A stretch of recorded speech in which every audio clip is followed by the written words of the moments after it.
Здравствуйте, дорогие друзья! Я приветствую вас на канале «Жизнь после жизни есть, я знаю», который посвящен доказательствам жизни после смерти и устройству потустороннего мира, куда каждый из нас попадает по завершении своего земного пути, где и воссоединяется с ранее усопшими родными и любимыми и продолжает бесконечное путешествие по нашей прекрасной и удивительной Вселенной.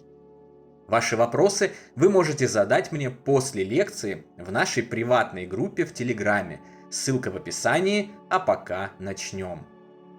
И сегодня мы разберемся в одном из самых часто задаваемых вопросов о жизни после смерти и удивительных явлениях, которые наблюдают люди, когда у них умирает кто-то из родных и близких.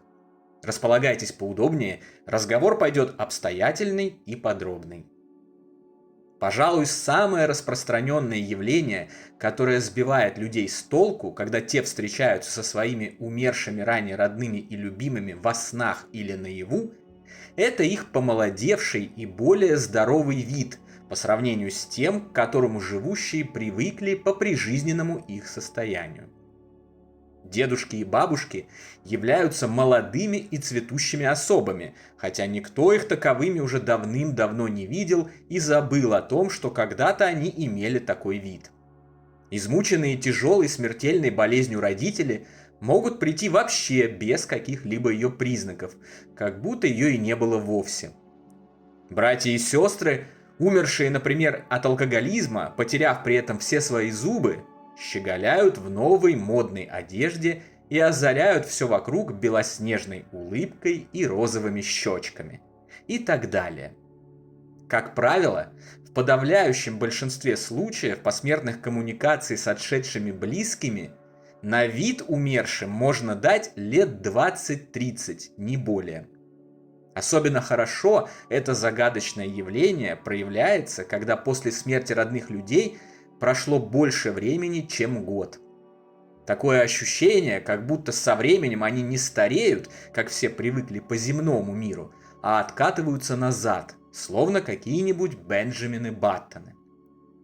Люди, становясь свидетелями таких явлений, не могут взять в толк, как такое возможно, и почему они видят своих дорогих отшедших в таком странном виде. Здесь, как обычно, начинаются всевозможные домыслы и выдумки со стороны о галлюцинациях, убеждениях о том, что во снах мы якобы видим то, что хотим увидеть, что нам нужно скорее забыть мертвых, чтобы они не утащили нас с собой в ад, а еще что, конечно же, ни в коем случае нельзя отвечать им или дотрагиваться до них, иначе точно утащат. Лучше, как говорила одна из наших читательниц, прогнать их поганой метлой, крикнуть им «Прочь, нечистая сила!», перекреститься и попросить Бога о защите, чтобы они никогда больше не приходили. Как и все прочие, это заблуждение и непонимание тоже устраняется при помощи знаний. Ознакомившись с литературой, которую мы рекомендуем вам в нашем телеграм-канале, а также в приложении к любой нашей книге цикла «Жизнь после жизни есть, я знаю» и «Онкология и душа», вы раскроете природу описанного явления очень быстро. Как уже говорилось ранее, в так называемом загробном мире, в жизни после смерти, определяющее значение играют мысль человека и состояние его сознания. Каждый из нас на протяжении всей жизни прочно ассоциирует себя с телом. Мы просто не можем представить себя без тела. Эта ассоциация в духовном мире в автоматическом режиме и создает нам тело. Почти такое же, как привычное нам биологическое земное тело. При помощи этого тела мысли в потустороннем мире, как, к слову, и в мире сна, можно делать все то же самое, что мы делаем и в обычной жизни. Ходить, бегать, дотрагиваться до предметов, взаимодействовать с окружающим миром, даже несмотря на то, что это уже не вещественный, а духовный мир. И делать все остальное. При этом в норме каждый же из нас внутри осознает себя чуточку лучше, моложе и красивее, чем он выглядит снаружи.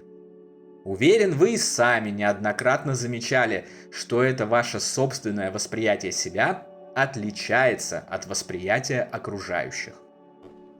Друзья, наши книги о жизни после смерти и устройстве потустороннего мира, цикла «Жизнь после жизни есть, я знаю» и «Онкология и душа» вы можете найти в разных книжных магазинах и маркетплейсах. Ссылки на некоторые из них даны в описании. Мы очень рекомендуем эти книги для получения комплексных и системных знаний о том, как все устроено. Ну а теперь возвращаемся к лекции. Многие из нас внутри вообще ощущают себя на 20 лет, несмотря на то, что возраст по паспорту может быть 40, 50, 60 и даже 90 лет. Наш дух, в отличие от тела, не стареет, хоть и может временно страдать и отравляться земными влияниями, проблемами и несчастьями, которые влияют на состояние психики. Однако это влияние приходящее.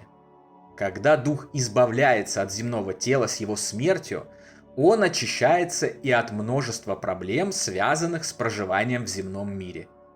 Он оставляет боль, физические страдания и увечья в умершем теле и возвращает себе нормальное осознание себя именно как бессмертного духа, а не все время стареющего и истлевающего биологического тела с ограниченным запасом хода.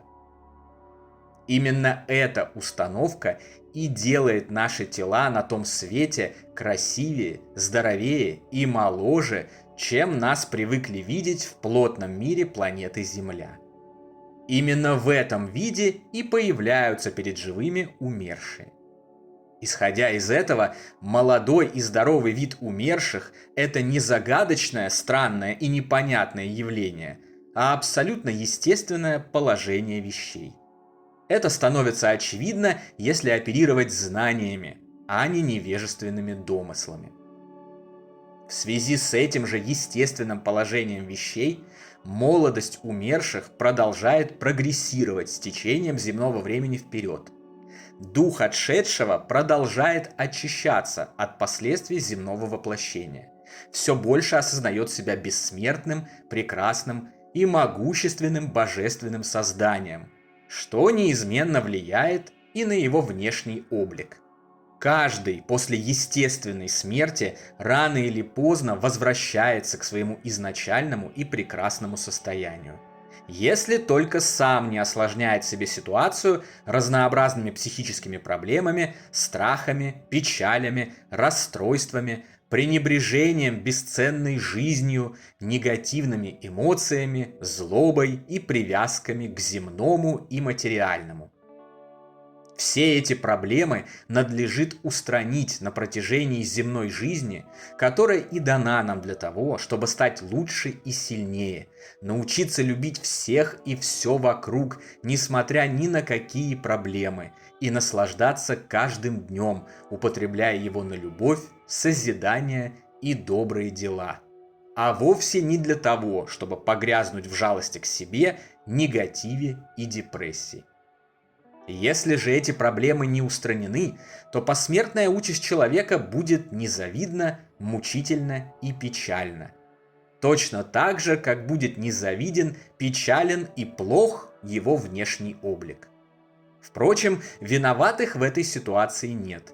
Каждый сам является творцом своей жизни и своей реальности в любых мирах и измерениях.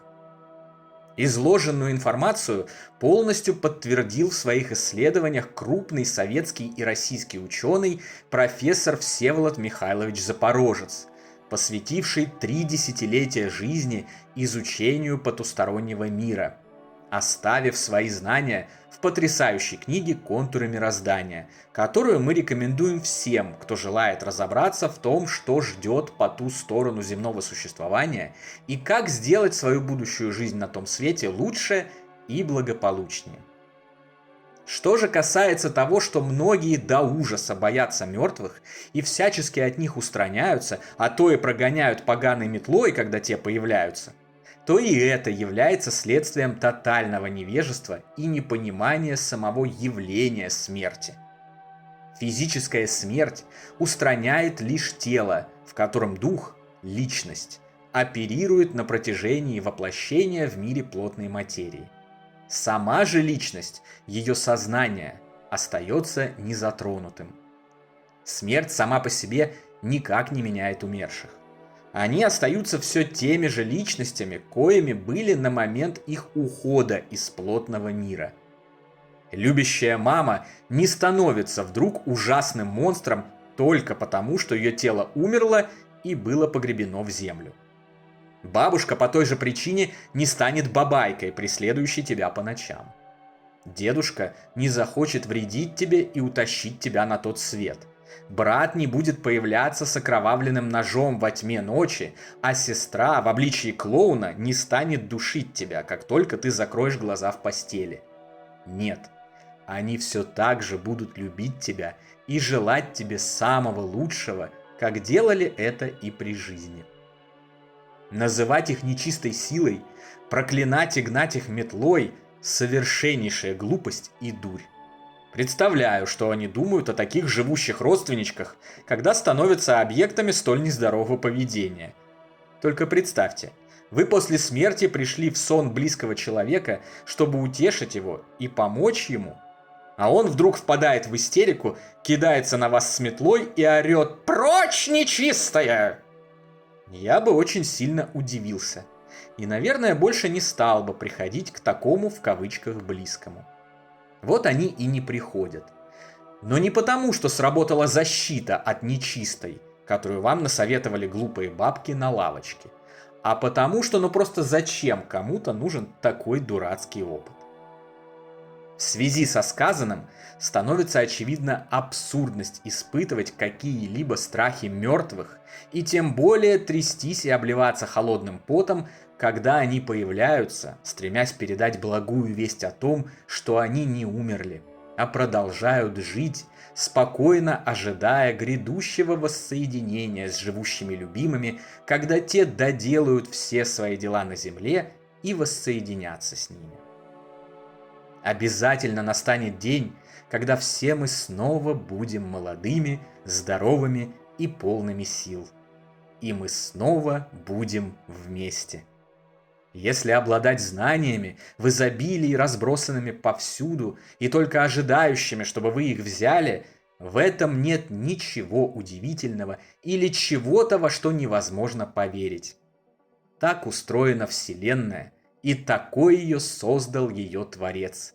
Все и всегда заканчивается хорошо. В этом и есть основная прелесть и замечательность нашего великолепного мироздания. На сегодня это все, дорогие друзья. Если вам нравится то, что мы делаем, пожалуйста, поддержите нас донатом по ссылкам в описании видео. Благодаря вашей поддержке мы продолжаем нашу работу. Большое вам спасибо! Дополнительную интересную и полезную информацию за пределами лекций, ответы на ваши вопросы о жизни после смерти и наш приватный чат, в котором я бываю регулярно, вы найдете в нашем телеграм-канале. Ссылка на него, как всегда, в описании видео и на экране. Добро пожаловать! Встречаемся на следующей лекции здесь же, на нашем канале. А пока всего вам самого лучшего, волшебного и замечательного.